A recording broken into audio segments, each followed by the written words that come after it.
تھی آئین کے اندر ہمارے پاس 5 صفات، ٹھیک ہے جی، جہر اور توسل کا جو تعلق ہے سانس اور آواز سے ہے، ٹھیک ہے۔ مسٹر معلم یوٹیوب چینل پر خوش آمدید۔ رسول اللہ صلی اللہ علیہ وسلم نے فرمایا، مفہوم ہے بے شک اللہ تعالی قرآن پاک کے پڑھنے کو اسی طرح پسند فرماتا ہے جس طرح سے نازل ہوا۔ آئیے تجوید کے ساتھ قرآن پاک درجہ با درجہ سیکھے۔ السلام علیکم ورحمۃ اللہ وبرکاتہ۔ امید کرتا ہوں کہ دیکھنے والے تمام احباب خیر و عافیت سے ہوں گے۔ میرا نام ہے محمد عبداللہ اور آپ اس وقت مسٹر معلم یوٹیوب چینل دیکھ رہے ہیں۔ آج ہمارے پاس جو سبق ہے عنوان ہے وہ 2 حرف ہیں، عین اور غین، ٹھیک ہے جی۔ آج ہم ان کے بارے میں جانیں گے۔ پہلے ہم جانتے ہیں عین کے مخرج کے بارے میں، ٹھیک ہے جی۔ پہلے ہم عین کو تفصیل کے ساتھ پڑھیں گے، پھر غین کی طرف جاتے ہیں۔ عین کا مخرج ہے گلے کے درمیان سے ادا ہوتا ہے۔ ایک ہی چیز ہمارے پاس آ رہی ہے کہ گلے کے درمیان سے ادا ہوتا ہے، گلے کے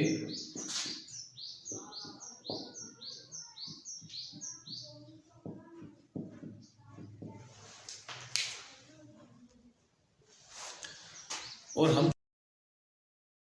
اس کے بعد دوسری چیز ہمارے پاس جو آتی ہے وہ صفات ہے۔ تو صفات ہمارے پاس پہلی صفت عین کے اندر، حرف عین کے اندر ہمارے پاس جو پہلی صفت پائی جا رہی ہے اس کا نام جہر ہے،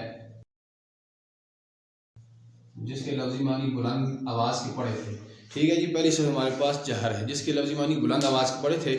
عین کے ادا کرتے وقت آواز اپنے مخرج میں ایسے قوت کے ساتھ ٹھہرتی ہے کہ اس کے اثر سے سانس کا جاری رہنا بند ہو جاتا ہے اور آواز میں بلندی پائی جاتی ہے، ٹھیک ہے جی۔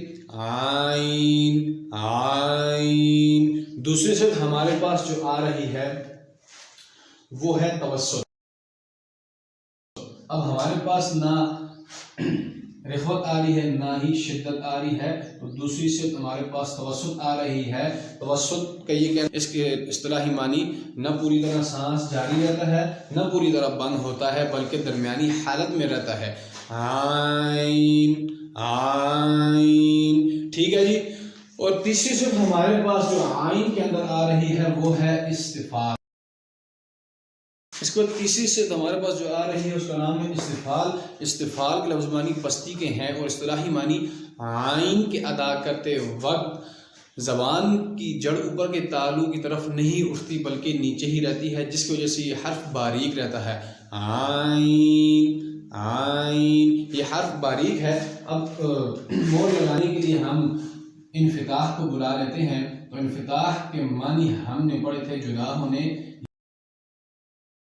یا علیحدہ ہونے کے، ٹھیک ہے جی۔ اور اصطلاحی معنی پر اگر غور کیا جائے تو اصطلاحی معنی انفتاح کے ہمارے پاس یہ بنتے ہیں، عین کے ادا کرتے وقت زبان کا درمیان اوپر والے تالو سے جدا رہتا ہے، علیحدہ رہتا ہے، ٹھیک ہے جی، چاہے جڑ اٹھے یا نہ اٹھے، ٹھیک ہے۔ یہ ہے عین، انفتاح نے مور لگا دی۔ اس کے بعد ہمارے پاس جو عین کے اندر 5ویں صفت پائی جا رہی ہے وہ ہے اسمات۔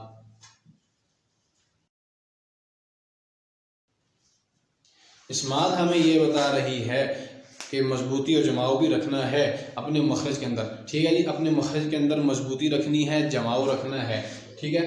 عین عین، یہ مخرج کے اندر جماؤ ہے، مضبوطی ہے۔ یہ تھی عین کی صفات۔ سانس اور آواز کے حوالے سے بھی آپ کو معلوم ہو گیا، اور اس کے بعد موٹائی اور باریکی کے حوالے سے بھی آپ کو معلوم ہو گیا، جماؤ اور سہولت کے حوالے سے بھی آپ کو معلوم ہو گیا کہ عین کے اندر جو ہے نا کیا کیا چیزیں پائی جا رہی ہیں۔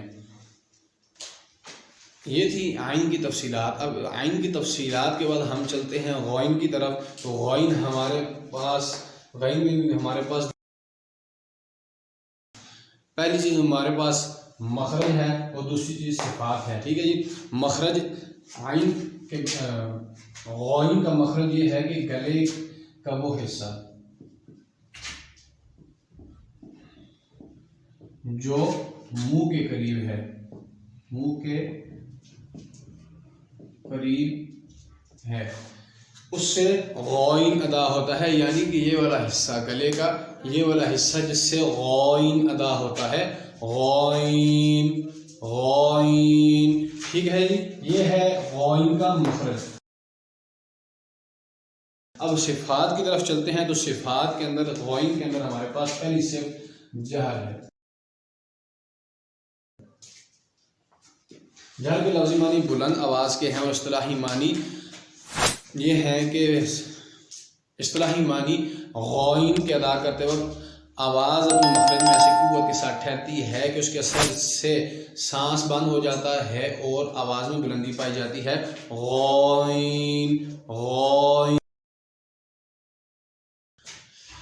اس کے بعد ہمارے پاس جو غائن کے اندر دوسری صفت پائی جا رہی ہے اس کا نام ہے رخوت۔ رخوت کے ہم نے لفظی معنی نرمی کے پڑھے تھے، اور اصطلاحی معنی پر غور کیا جائے تو غائن کے ادا کرتے وقت آواز اپنے مخرج میں ایسی نرمی کے ساتھ ٹھہرتی ہے کہ اس کے اثر سے آواز جاری رہتی ہے۔ غائن غائن غائن۔ تو اس کے بعد ہم چلتے ہیں غائن کی تیسری صفت کے بارے طرف، تو تیسری صفت غائن کے اندر استعلاء پائی جا رہی ہے۔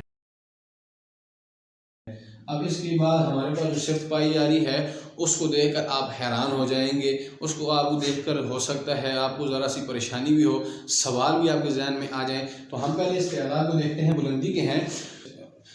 غائن کے ادا کرتے وقت زبان کی جڑ اوپر کے تالو کی طرف اٹھ جاتی ہے، جس سے یہ پتہ چلتا ہے کہ یہ حرف موٹا ہے۔ کیا ہے جی؟ موٹا ہے، حرف موٹا ہے۔ غائن غائن۔ اب ہمارے پاس استعلاء کے بعد اس میں اطباق نہیں پائی جا رہی جو ہمیں بتائے کہ یہ حرف موٹا ہے، ٹھیک ہے جی۔ اس کے بعد ہمارے پاس استعلاء کے بعد ہمارے پاس جو صفت پائی جا رہی ہے وہ ہے انفتاح، وہ ہے انفتاح۔ ہمارے پاس انفتاح پائی جا رہی ہے۔ انفتاح میں تو ہم نے پڑھا تھا کہ زبان کا درمیان اوپر کے تالو سے علیحدہ رہتا ہے، جدا رہتا ہے۔ کیا رہتا ہے جی؟ اوپر کے تالو سے علیحدہ رہتا ہے، جدا رہتا ہے۔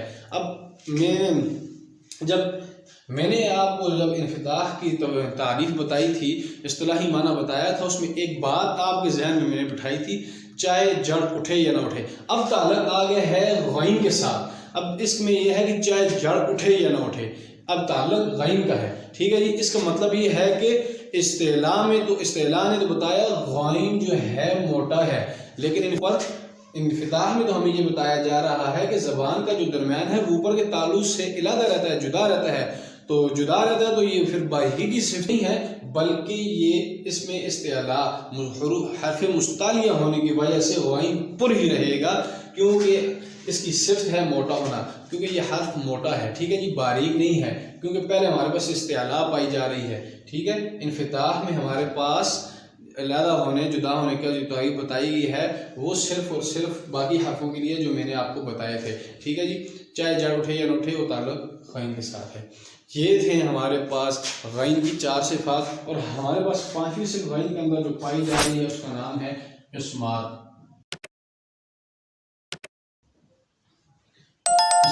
ٹھیک ہے جی۔ اپنے مخرج میں جو ہے نا سہولت نہیں رہتی، بلکہ اپنے مخرج میں جماؤ رہتا ہے، مضبوطی رہتی ہے غائن کے ادا کرتے وقت۔ یہ تھے ہمارے پاس عین اور غائن کی تفصیل۔ امید کرتا ہوں کہ آپ کو ویڈیو پسند آئی ہوگی، آپ نے عین اور غائن کے بارے میں جان لیا ہوگا، اس کے مخرج کے بارے میں، ٹھیک ہے۔ تو آپ اس ویڈیو کو اپنے دوست احباب کے ساتھ ضرور شیئر کیجئے گا، اور صدقہ جاریہ میں حصہ